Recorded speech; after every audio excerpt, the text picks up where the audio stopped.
اعوذ باللہ السمیع العلیم من الشیطان الرجیم بسم اللہ الرحمن الرحیم ربنا آتنا فی الدنیا حسنۃ وفی الآخرۃ حسنۃ وقنا عذاب النار۔ عزیز طلبہ، السلام علیکم ورحمۃ اللہ وبرکاتہ۔ شرح المدوم کتاب جہاد درس نمبر 467 میں شہداء کو دفن کرنے کا وجوب ذکر کیا جائے گا۔ کتاب الجہاد میں جہاد کے متعلقہ مسائل ذکر ہو رہے ہیں۔ ایک مسئلہ یہ ہے کہ جو جنگ میں شہید ہوتے ہیں ان کو دفن کرنا واجب ہوتا ہے۔ صورتحال مشتبہ کا ہونے کا حکم ذکر کیا جائے گا۔ سیرت نبوی سے استناد کی تحقیق پیش کی جائے گی۔ متعلقہ مسائل اور فروعات بیان ہوں گے، روایات اور احادیث کا تذکرہ ہوگا، عبارت کی تشریح اور تطبیق پیش کی جائے گی۔ نہایت اہم مسئلہ ہے اور اس میں فقہی نظریات اور آراء بھی مختلف ہیں۔ تو سب سے پہلے تو واجب ہے کہ مسلمان جو جنگ میں شہید ہوتا ہے تو اس کو دفن کرنا واجب ہوگا، جبکہ جو دشمن وہاں پر قتل ہوگا تو اس کو دفن کرنا واجب نہیں ہے۔ تو یہ اس صورت میں تو واضح ہے کہ جب شہید کی پہچان ہو اور واضح ہو کہ فلاں شخص شہید ہے۔ اگر معلوم نہ ہو کہ کون سا شخص مسلمان شہید ہے اور کون سا دشمن، تو اس صورت میں مختلف نظریات اور آراء پائی جاتی ہیں۔ شہید اول نے جو نظریہ اختیار کیا ہے وہ فرماتے ہیں کہ اس کے اعلی تناسل کو چیک کیا جائے، جس کا چھوٹا ہو تو اس کو دفن کیا جائے، چونکہ اعلی تناسل کا چھوٹا ہونا اس کے مسلمان ہونے کی نشانی ہے۔ چونکہ نبی اکرم صلی اللہ علیہ وآلہ وسلم سے روایت میں آیا ہے کہ جنگ بدر میں جب بہت سے لوگ قتل ہوئے تو نبی اکرم نے فرمایا کہ جس کا اعلی تناسل چھوٹا ہے تو اس کو دفن کیا جائے، چونکہ نجیب اور شریف ہونے کی علامت یہی ہوتی ہے۔ تو اس طریقے سے شہداء تھے ان کو دفن کیا گیا اور جو دشمن تھے ان کو چھوڑ دیا گیا۔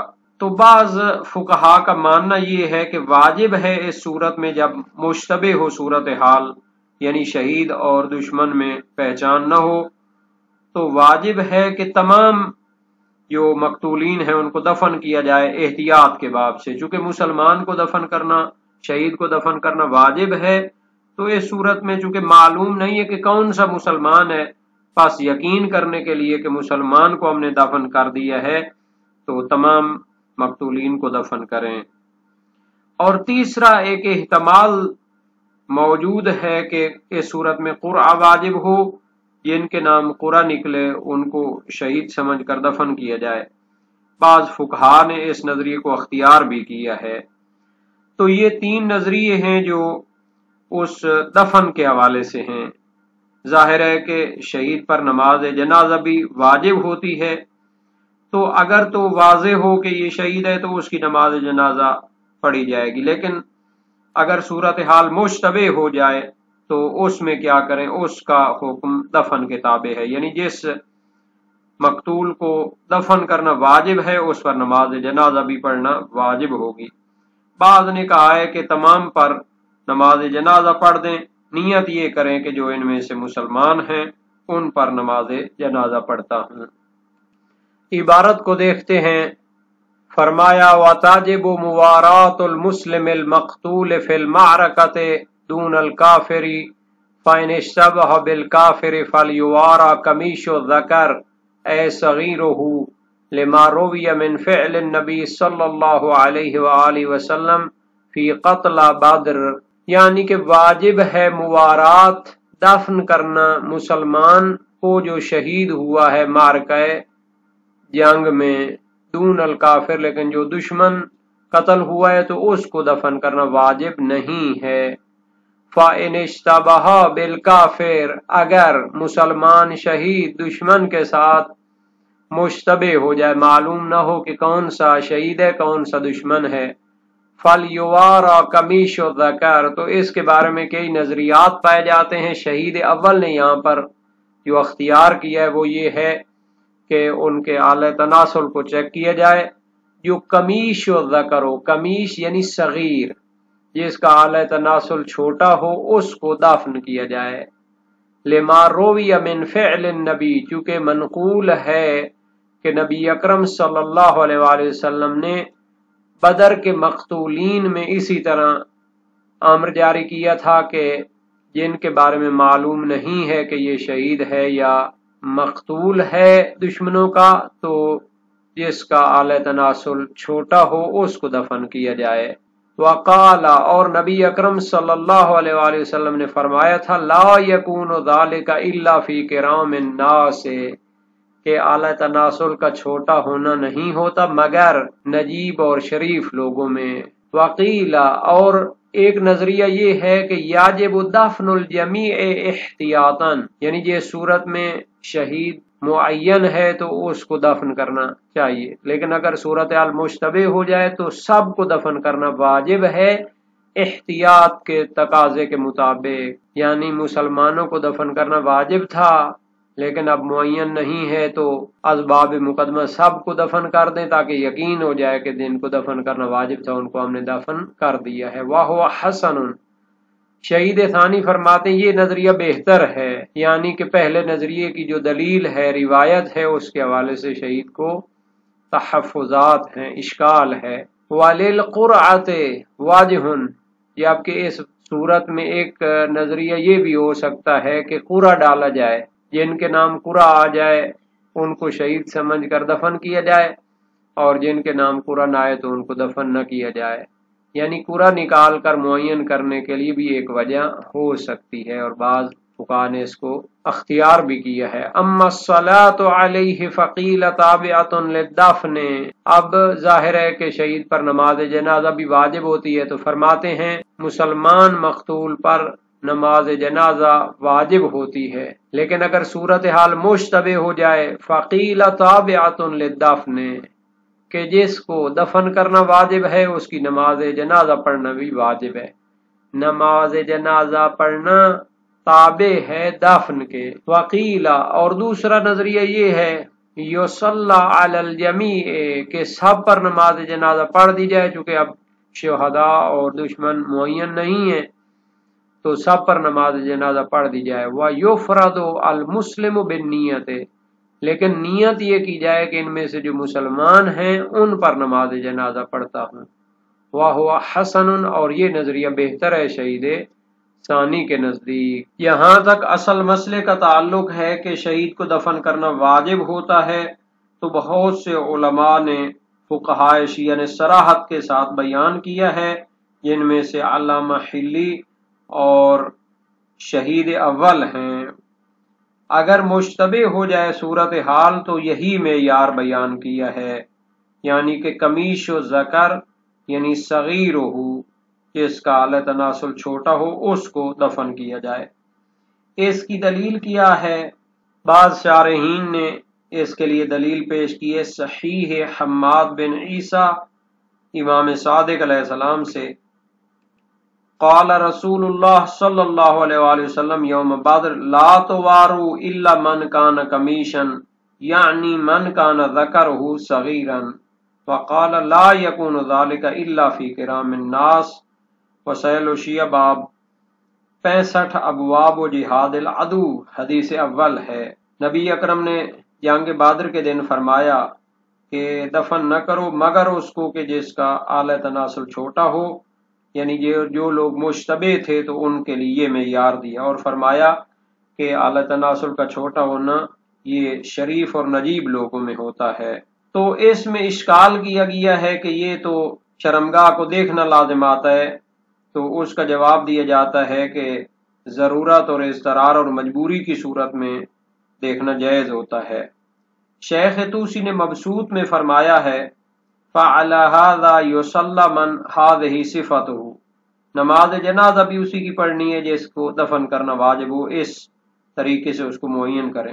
وَإِنْ قُلْنَا إِنَّهُ يُصَلَّى عَلَيْهِمْ صَلَاةٌ وَاحِدَةٌ وَيُنْوَى بِالصَّلَاةِ عَلَى الْمُؤْمِنِينَ مِنْهُمْ كَانَ قَوِيًّا، اور اگر ہم کہیں کہ ایک نماز جنازہ سب پر پڑھ دیں اور نیت کریں کہ ان میں سے جو مومن ہیں ان پر نماز جنازہ پڑھتا ہوں، تو یہ بھی قوی نظریہ ہے۔ جبکہ ابن ادریس حلی جلیل القدر فقی محقق ہیں جو حوزہ علمیہ نجف جو شیخ طوسی نے بغداد سے ہجرت کرنے کے بعد تاسیس کیا تھا، اور اس میں ان کے شاگردوں نے ان کے نظریات کی پیروی کرتے ہوئے کافی بحثیں کی، تو مقلدین شیخ طوسی کے عنوان سے وہ مشہور ہو گئے۔ حالانکہ خود مجتہد تھے، لیکن شیخ طوسی کی رائے کا وہ مخالفت نہیں کر سکتے تھے، تحقیق پیش کرنے میں ڈر اور خوف موجود تھا۔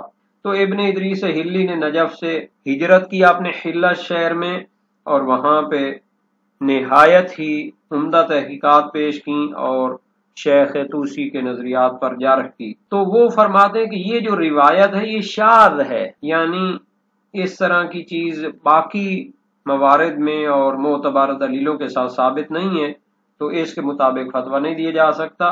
اور انہوں نے کہا ہے کہ قرہ ڈال کے دفن کریں، جس کے نام قرہ آئے تو اس کو دفن کرنا واجب ہے، چونکہ خود روایات میں ہے کہ القرۃ لکل امر مشکل، کہ جس چیز کے بارے میں تعین نہ ہو تو اس کے بارے میں قرہ ڈالنا چاہیے۔ اور نماز جنازہ بھی سب پر پڑھ دیں، اس میں نیت یہ کریں کہ مسلمانوں پر نماز جنازہ پڑھتا ہوں۔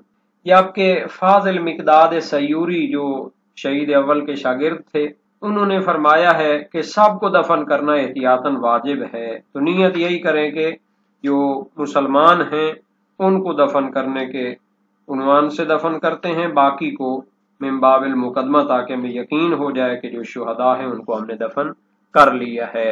روایات کی تحقیق کے کئی مراحل ہوتے ہیں، جن کو نقد و نظر کے معیارات، مراحل اور مصادیق کی تفصیلی کتاب میں بحث کیا گیا ہے۔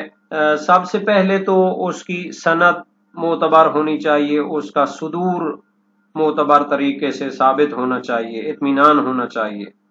دوسرا، جہت صدور اس کی ہونی چاہیے، یعنی کہ اس کو خاص حالات اضطرار و مجبوری میں صادر نہ کیا گیا ہو، بلکہ وہ حکم کو بیان کرنے کے لیے ہو۔ تیسرا، اس کی دلالت بھی اس پر واضح ہو کہ جو ظواہر کی حجیت وغیرہ کے ذریعے ثابت ہوتا ہے۔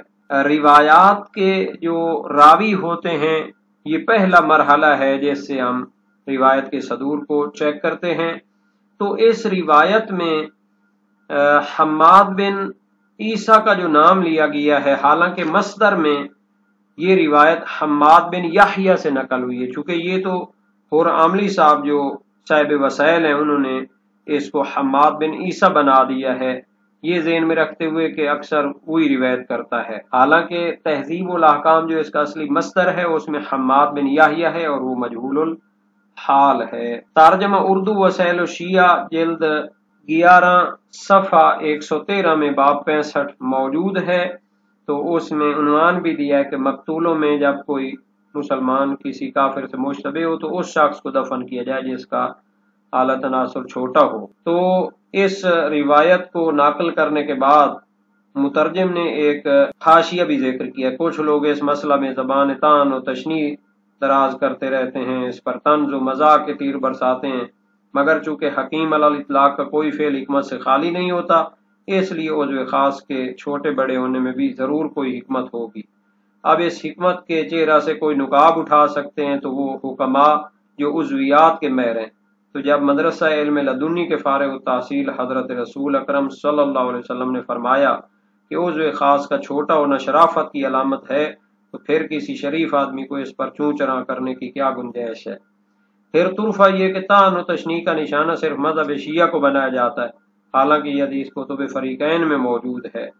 چنانچہ علامہ وحید الزمان اپنی کتاب لغات الحدیث جلد 5 صفحہ 90 طبع کراچی میں لکھتے ہیں، لا توارا من القتل الا کمیشن، جو لوگ مارے گئے ان میں انہی کو دفن کرنا ہے جن کا اعلیٰ تناسل چھوٹا ہو، صلاح عام ہے یاران نقطہ کے لیے۔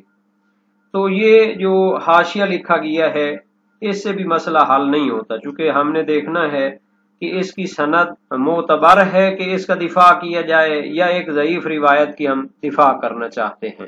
زبدہ فقیہ فی شرح روضۃ البہیہ علامہ محمد حسن ترحینی جو مشہور شرح ہے اس کی، جلد 3 صفحہ 647 میں اس روایت کو صحیح حماد بن عیسیٰ قرار دیتے ہیں، حالانکہ جب حماد بن یحییٰ ہے اصلی مصدر میں تو پھر یہ صحیح نہیں ہوگی، اور اس کو وسائل و شیعہ کو دیکھ کر انہوں نے حکم لگا دیا ہے۔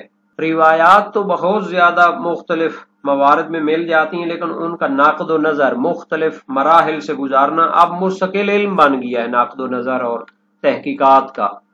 تو مثلا آج کے دور میں بعض نے ویڈیو بنائی ہے کہ زمین بیل کے سینگ پر موجود ہے، تو دیکھنا یہ ہے کہ آیا اس روایت کی سند معتبر ہے یا نہیں ہے۔ اسی طرح شاق صادر نبوی کی روایت ہے کہ نبی اکرم کا سینہ چیر کے اس سے شرک کی یا مثلا اس طرح کی علاج سے نکالی گئی، نعوذ باللہ۔ یعنی ایک روایت کا صدور پہلے نہیں چیک کریں گے، اس کی طویلوں پہ لگ جائیں گے، یہ مراد ہوگی وہ مراد ہوگی۔ نبی اکرم پہ جادو ہو جاتا تھا، نعوذ باللہ، نماز میں بھول جاتے تھے۔ تو یہ ساری وہ جعلی روایات ہیں جو دشمنان پیغمبر اکرم، دشمنان اسلام، یا مثلا یعنی معتبر نہیں ہے۔ مقاصد میں جوئے کی باس میں ایک ہے کہ امام نے جوئے کا انڈا کھا لیا، پھر راوی نے کہا کہ مولا آپ نے تو اس طرح، تو مولا نے کہا ایتین بے تاشتن لے عقیہ، کہ کوئی تاشت لے آؤ میں الٹی کرنا چاہتا ہوں۔ تو ادھر ہمارے استاد علامہ محمد کاظم تقدیسی تو وہ فرمایا کرتے تھے کہ مجھے تعجب ہوتا ہے کہ اتنے بڑے فقہا نے اس طرح کی روایات کی تحقیق کیوں نہیں کی۔ یا ایک روایت، حضرت موسیٰ کپڑوں کے پیچھے بھاگے، نہا رہے تھے تو کپڑے پتھر لے کے بھاگ گیا، تو وہ پیچھے بھاگے اور کہا کہ میرے کپڑے تو دے کے جاؤ۔ تو اس طرح جو روایات ہیں یہ نہایت ہی عجیب و غریب ہیں۔ تو ایک کتاب ہے علامہ سید علم الہدا، جو کہ علامہ سید رضی کے بڑے بھائی تھے، تنزیہ الانبیاء انہوں نے کتاب لکھی۔ تو ایسی روایات کو انہوں نے ناقد کیا ہے کہ اس کی سند نہیں ہے، پھر اس کی تعویل کیسے کی جا سکتی ہے۔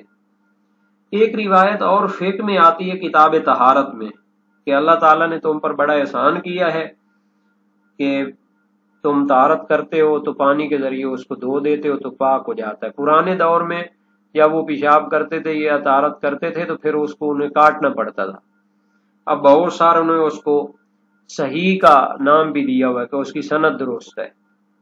تو اس کے بارے میں محققین نے کافی بحثیں کی ہیں کہ سند کے ساتھ ساتھ متن کو بھی دیکھا جاتا ہے کہ اگر وہ کاٹ دیتے تھے تو پھر کتنا اس کا باقی رہتا ہوگا، اور اگر ہم مانیں کہ خون بھی ان کے ہاں نجس رہا ہوگا تو پھر کاٹتے ہوں گے تو ایک اور نجاست نکل آتی ہوگی۔ آیا انسانی معاشرے کے لیے ایسا حکم جعل کرنا یعنی یہ قابل برداشت چیز ہے؟ تو وہاں پر یہ جو کتاب حواشی کے ساتھ آئی ہے، علامہ علی اکبر غفاری بہت بڑے محقق ہیں معاصر دور میں، انہوں نے اپنے استاد جو کہ شعرانی، ابو الحسن شعرانی تھے تہران میں، تو انہوں نے بہت زیادہ علمی کام کیے، ان سے نقل کیا کہ انہوں نے کہا راوی نے اس مقصد کو ہی نہیں سمجھا۔ مولا یہ کہنا چاہتے تھے کہ جب وہ اس طرح کرتا ہوگا تو وہ نجاست طہارت کا خیال نہیں رکھتا ہوگا تو اس کو اپنے معاشرے سے کاٹ دیتے ہوں گے۔ بعض انہوں نے قرائن بھی دوسری کتابوں سے نکالے کہ کارازوہ کا معنی یہ ہے کہ جو بندہ نجاست طہارت کا خیال نہیں رکھتا تھا اس کو کاٹ دیتے تھے، یعنی اس کے ساتھ قاطع تعلق کرتے تھے، اس کو متوجہ کرتے تھے۔ یہ نہیں ہے کہ کینچی لے کر اپنے اعلی تناسل کو ہی کاٹ دیتے تھے۔ اب بہت زیادہ روایات ہیں تحریف قرآن کی، ہر جگہ مل جاتی ہیں۔ 3 ضخیم جلدوں میں علامہ سید مرتضی عسکری جو متاخر دور کے بہت بڑے رجالی محقق ہیں، انہوں نے کتاب لکھی ہے القرآن الکریم و روایات المدرستین۔ پہلی 2 جلدوں میں غیر شیعہ روایات اور آخری جلد میں شیعہ کی طرف منسوب روایات کو جمع کیا ہے، ان کے راویوں پر، ان کے متون پر تفصیلی بحث کی ہے۔ ایک جلد جو ہے 800-900 صفحے کی ہے۔ تو فقط روایت کا ملنا یا اس کی سند کا ظاہری استناد کافی نہیں ہوتا، بلکہ نقد و نظر ضروری ہے۔ یہ جتنے بھی ہم نے مصادیق گنوائے ہیں، ہمارے استاد محترم مرحوم علامہ افتخار حسین جعفری، انہوں نے 3 جلدوں میں کتاب لکھی تھی عصمت انبیاء پر، عصمت ائمہ معصومین پر، کہ نبی اکرم کے بارے میں کہتے ہیں کہ وہ نماز بھول جاتے تھے۔ جو یعنی دنیا کو خشوع و خضوع سکھانے کے لیے آئے ہیں، انہوں نے یعنی اللہ تعالیٰ کے ساتھ ان کا ایک ایسا تعلق ہے کہ درمیان میں کوئی واسطہ چیز نہیں ہو سکتی، ان کو کوئی چیز بلا نہیں سکتی، تو کیسے یہ ہم ان کی طرف کہتے ہیں کہ 2 رکعتی کو 4، 4 رکعتی کو 2 پڑھ دیا؟ تو انہوں نے قرآن و حدیث سے اس میں مفصل بحثیں کی ہیں۔ تو یہ چند ایک مصادیق کی طرف ہم نے اشارہ کیا ہے، وَإِلَّا اس پر مستقل کتابیں لکھی گئی ہیں، جعلی روایات، موضوعات کبیر، یعنی جعلی روایات یا اس قسم کی جو داخل کی گئی ہیں ان پہ مفصل کام ہوا ہے۔ علامہ محمد تقی شوستری بہت بڑے رجالی گزرے ہیں، انہوں نے قاموس اور رجال 11 جلدوں میں لکھی ہے، تو ان کی ایک کتاب ہے الاخبار الدخیلہ، 4 ضخیم جلدوں میں ہے۔ اب تحقیق کے ساتھ مزید اس کی تخریج وغیرہ کر رہے ہیں، تو اس میں اسی طرح کے موارد کو گنوایا ہے، مثلا کافی کے اس باب میں کہ کتنے امام ہیں، اگر ان کی بعض حدیثوں کا معنی کیا جائے تو یا علی انتا و 12 من ولدے کا ائمہ، اے علی آپ اور آپ کی اولاد سے 12 امام، تو وہ جو ہے نا 12 ان کی اولاد سے اور امام علی علیہ السلام تو 13 بن جاتے ہیں۔ تو انہوں نے وہاں پر دقت کی ہے، یعنی اس حدیث سے انہوں نے شروع کیا ہے کہ روایات میں تصحیف ہوتی ہے، روایات میں راویوں کی طرف سے جعل کاری ہوتی ہے، بہت زیادہ باتیں ہیں۔ فقط یہ نہ کہیں کہ شہید اول نے ذکر کر دیا ہے یا مثلا شہید ثانی نے اس کو بیان کر دیا ہے یا شارحین نے اس کو صحیح قرار دیا ہے، تو بحث ختم نہیں ہوتی۔ اور یہاں پر جو ہے بعض شارحین نے نقل کیا کہ آقا جمال الدین خونساری سے منقول ہے کہ انہوں نے فرمایا کہ اگر یہ معیار ہے فَإِن كَانَ هَذَا حَقًّا فَأَنَا أَوَّلُ الْكَافِرِينَ، اگر یہ معیار ہے تو میں تو بڑا کافر شمار ہوں گا، تو یہ نہیں، اس طرح ان مسائل کو نہیں گزرا جا سکتا، ان کے لیے تحقیق ضروری ہے جس کی طرف ہم نے اشارہ کیا ہے، اور مستقل کتابیں اس پر لکھی گئی ہیں۔ تو جو لوگ لمحہ کی سطح پہ کام کر رہے ہیں ان کو متوجہ ہونا ہے کہ یہیں سے ہم کام شروع کریں گے تو پھر جا کر تحقیق ہوگی۔